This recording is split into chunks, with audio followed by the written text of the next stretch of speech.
All right, this is Deborah Breeden with Abbott Enterprise, a mediator, coach, advocate for type 1 diabetes and epilepsy. I'm speaking with Dr. Beverly Ward today. We're talking about the subject of speaking truth in difficult situations. So, Beverly, if you could give me a little bit of background and information about your background. Um, my academic background is in public administration and applied anthropology. I've worked in the transportation industry for several years and also have an extensive background in environmental policy. Thank you.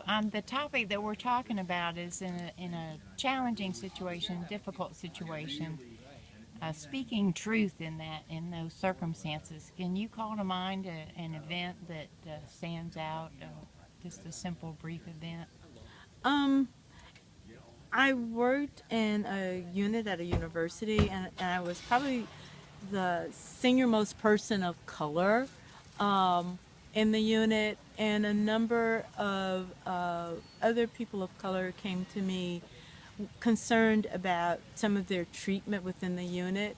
And it was particularly striking because the work that we were doing in that unit served had a national impact, and and and I was able to take that and say that if we had our house in order within this unit, then perhaps that would influence would have an impact on our work.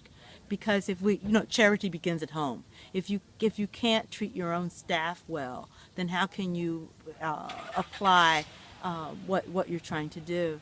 So I think I was instrumental in helping the staff find a way to give voice to their concerns in in a way that was least painful, but did not, no matter, speaking up would be confrontational in itself. But how can you speak up and be heard so that the message is heard rather than the confrontation? And so I think that was my role in that, is how do I help people find the tools to make their voices be heard. Was there a specific tool or approach that you can call to mind that stood out?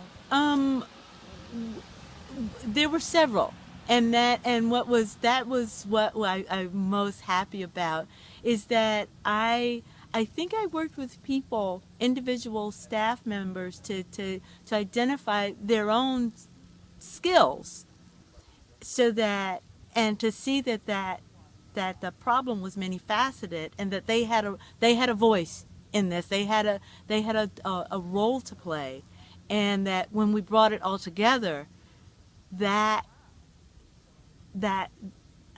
because we brought all of our tools to the table, it was more effective, rather than here's a spokesperson who will get shut down, here's this person. And so it came because everybody showed up. And I think that was very important. So after the process was complete, tell me your feelings about how it unfolded and how it ended up. There were some hurt feelings. There were some confrontations. There was some retaliation for various people in various ways. But I think everybody came out of it with a sense that a dialogue had begun, that concerns had been revealed. There was some attention brought to the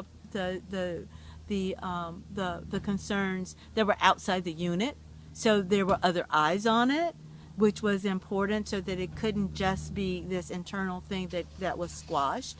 And in the process of bringing in external eyes, other people from outside spoke about their concerns.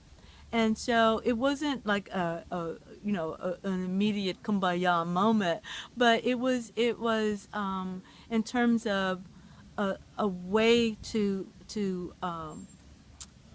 go through a process that was, I think, particularly the people that had concerns. I think that they felt much better and much better in terms of their own ability now to how they could participate in such a process. Well, Beverly, I really want to thank you for taking the time and sharing with me. We're going to be using this for the upcoming workshop at SCYM, Speaking Truth in Difficult Situations. Thank you so much. Thank you.